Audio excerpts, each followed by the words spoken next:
Hi guys, and welcome to yet another very exciting Adobe Premiere Pro tutorial, and in this tutorial we will be talking about how to set up multi-cam editing environment for workflow. How does a workflow of multi-cam works? Now for that, usually a multi-cam sequence of footage is required, and then you merge those clips to get a multi-cam environment. And if you are serious in going into editing business, and then it is inevitable that at some point in your editing life you will be asked to work with such footage which has been shot with many cameras from multi angles. Excuse my throat clearing process. Okay, now what as you can see, as you've seen any TV, any program, any video, action movie or stuff, one action is being shot from certain angles these days, okay, to give it more dramatic look.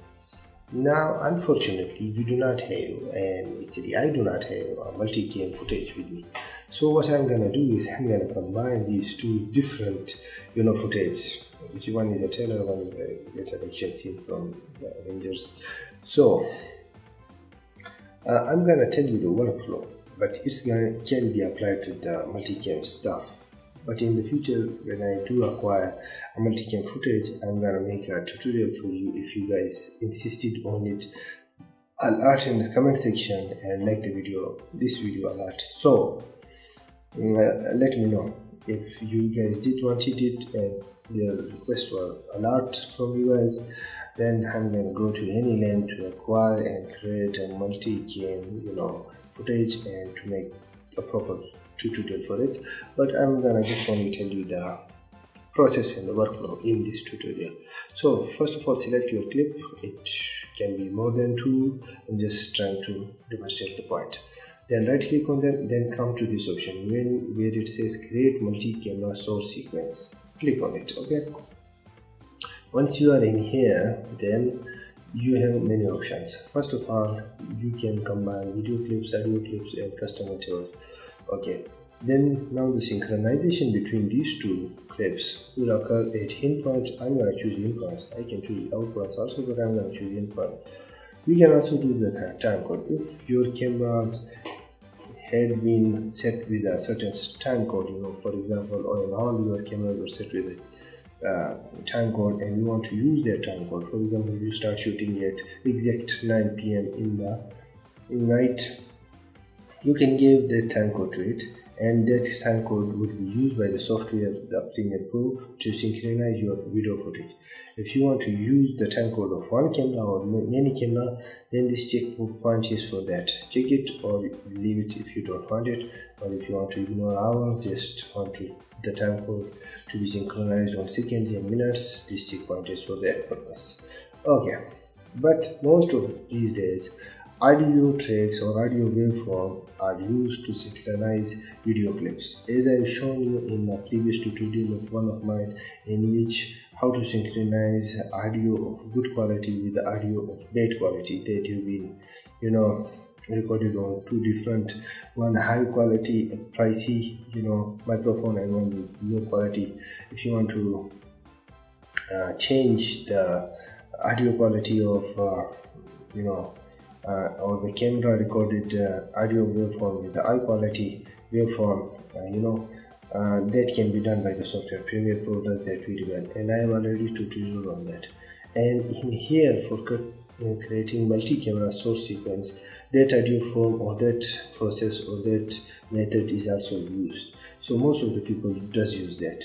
But the problem with my footage is that these two clips are totally different. They don't have the same audio, so that audio cannot work for us.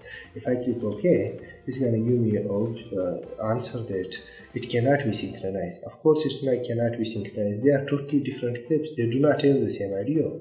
That's why I'm going to choose the in-point synchronization method. Okay, so I hope that you understood that point. Okay, now there are some other options here.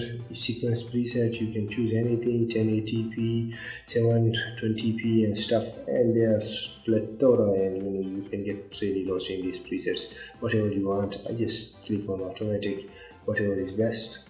You can offset your audio forward or go into negative frames, the video, if that serves your purpose, you can adjust it here. If you want your audio to be delayed or hurrier a little bit, you can do that here. This option here, you always want to keep this in check, because once it creates a multi-cam source sequence, then these original clips, then a folder will be created and they will be put in that. It says here, move source clips to proceed clip bin to clips bin. So you always want to keep this in check.